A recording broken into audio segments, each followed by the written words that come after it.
The High Plains Honor Flight is a nonprofit organization that helps bring veterans to memorial tours like this. In our first part, we start with organizing everybody, getting everybody onto the buses and onto the planes in order to get here. It's important that the veterans who have served get a chance to go on this once in a lifetime trip, because it's a fast-paced trip, but well worth it to see all the monuments up there and be able to interact with the other veterans that have served. Since 2009, the Colorado-based nonprofit helps these heroes commemorate their past and make peace with silent shadows. They find that they're in a safe space. They start talking amongst each other and realize that other people have similar experiences. As they start chatting, all that's been repressed inside of themselves for some of them 40, 50, 60 years, all of a sudden is off their shoulders. On day one of the two-day trip, veterans and volunteers trickled in for the 6 a.m. ceremony. Many vets are volunteered by family and friends. Some of our friends down in Ray, we're from Ray, Colorado, told us about it and said you need to go, so we decided to do it. And some are put on a wait list. They called you the first year and said that there was full. Yeah, it was full. So then they called me and I said I could go this year, so here I am. High Plains takes veterans from the regional Colorado, Wyoming, and Nebraska area. I said I'll go on the bus when I'm older than anybody else on the bus.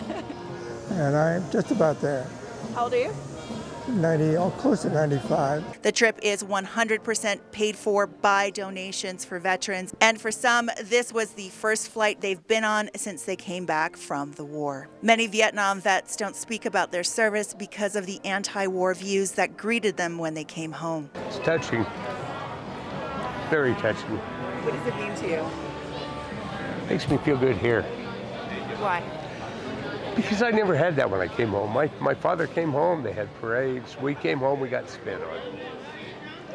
But that was then, this is now. The honor flights were shut down during the pandemic, but a Colorado politician led the efforts in getting them reinstated. I don't think anyone who has served abroad ever fully comes home, and so it's always so precious and moving to see them at the memorial sites and in Washington, D.C., honoring the country that they fought for, that their friends and loved ones died for.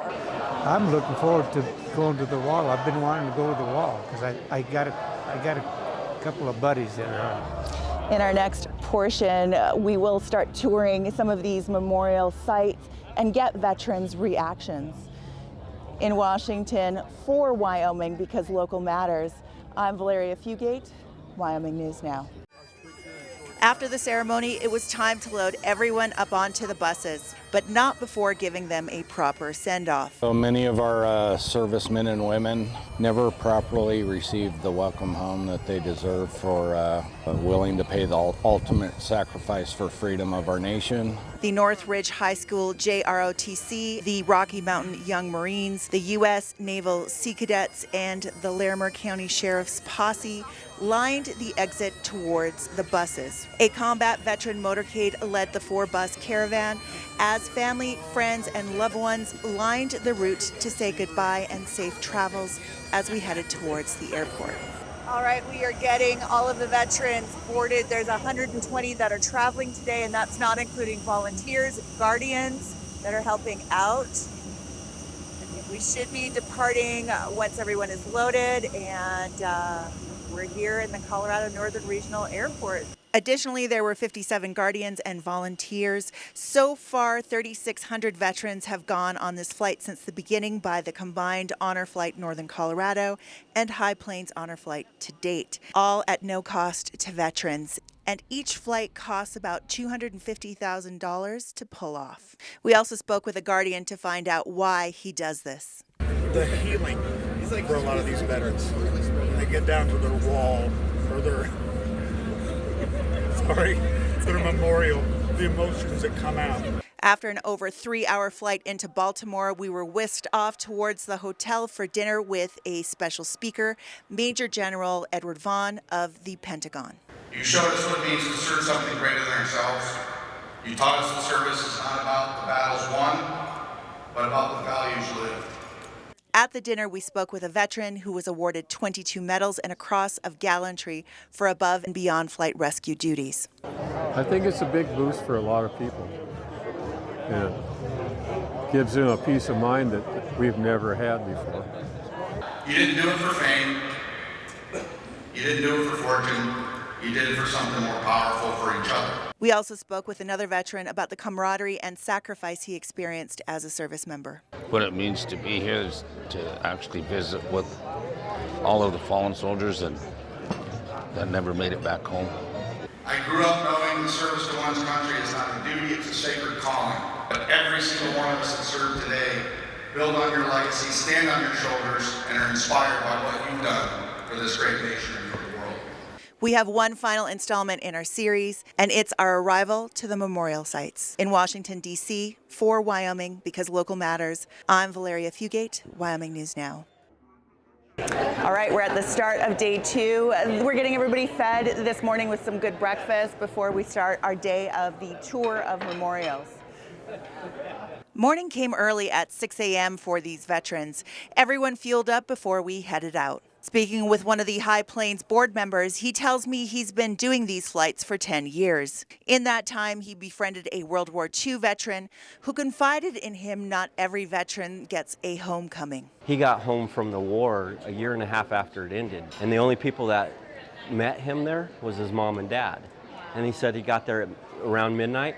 He woke up the next morning and went to work at 6 a.m. Many of these soldiers came back with unseen injuries. After breakfast, we headed towards the World War II Memorial, which honors 16 million U.S. Armed Forces members and a wall of over 4,000 stars that commemorates the ultimate sacrifice of almost 406,000 Americans. 97-year-old World War II veteran Richard Chubb says the memorial brings back good and bad memories. I remember people I knew. It's hard.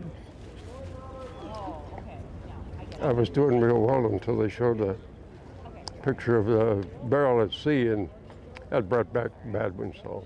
The next stop was Arlington National Cemetery and the home of the Tomb of the Unknown Soldier. The cemetery was established in May of 1864, and more than 400,000 people are buried there. The property is managed by the U.S. Department of the Army that has a changing of the guard every half to full hour depending on the time of year. John F. Kennedy is also buried there. Next was the Iwo Jima U.S. Marine Corps War Memorial. The 16-foot bronze statue is modeled after the iconic photograph taken by Joe Rosenthal. It shows 6 soldiers raising the American flag at Iwo Jima on February 1945, concluding the American campaign in the Pacific during World War II. The Vietnam Memorial was next. Over 58,000 Americans gave their lives, and it's the most visited memorial on the National Mall in Washington, D.C. The wall was dedicated as a promise to never forget those who served and sacrificed during the Vietnam War. I forgot about Vietnam whenever I came back. More than 100 veterans of the Vietnam War made this journey. Please know you are seen.